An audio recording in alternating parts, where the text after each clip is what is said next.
Okay, we're here with the Gaffer after tonight's 2-1 defeat at home to Southport. Gaffer, is it a case of after the Lord Mayor's show or something a bit different?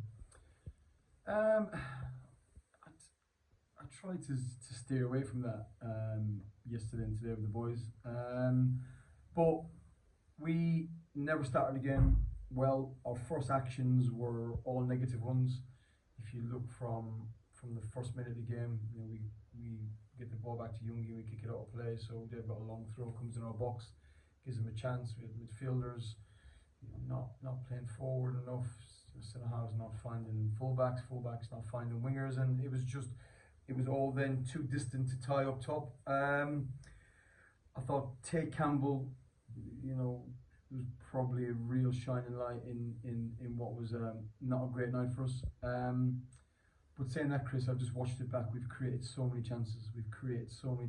And but when you give teams 2 goals, it's always going to be a difficult night. Absolutely, and obviously the first thing that the people would have spotted was 6 changes tonight. Is that something that needed to be done after a tough 120 minutes on Saturday, or is it just a case of you wanted to have a look at some people and freshen some stuff up? How did that lie? It was a little bit of both.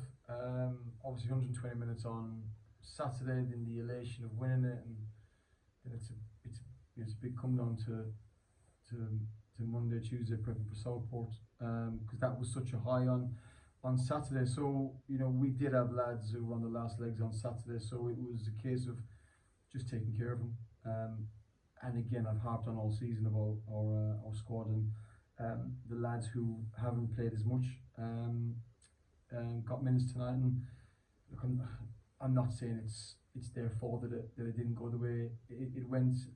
It was just one of those games where we just didn't put our best foot forward. And like I said previously, saying that we didn't play well at all in my opinion, but we still created 3 or 4 chances, that really good chances that we should put away. Yeah, I mean, it's not a disappointment, Gaffer, at both ends of the pitch. The goals and the timing of the goals disappointing, and then like you say, we've had 3 or 4 chances, curves and Greavesy and Ebanks at the end, all could have nicked us a point or more. Yeah, well, the frustrating thing for me is the 2 goals that we concede are of our own doing. It's our corner, it gets cleared, and we keep the pressure on, and then they're just breaking us. And that's just a lack of acknowledgement of who's running off you.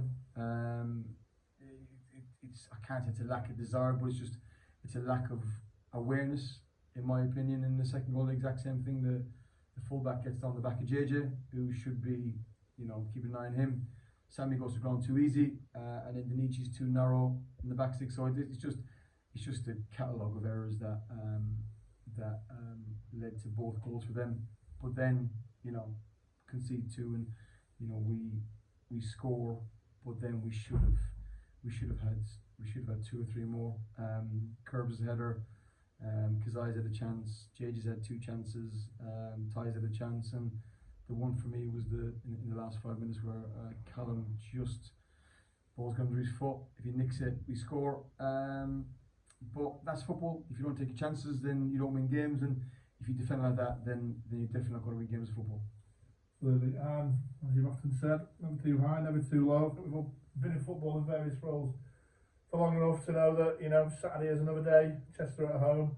I know tonight's disappointing after the elation of Tuesday, but it is another day, and I'm sure after tonight, the fact there's a game so quick is a good thing, isn't it? Yeah, massively, because the lads are really disappointed. They knew at half time it wasn't good enough, that first 45, and they know now after the game that it wasn't good enough. They don't need me to tell them and to harp on about it.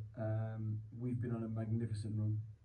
What's that, like 1 defeat in 11, which is fantastic form. So it's about regrouping, reassessing us on Thursday, and then we'll just look forward to Chester on Saturday.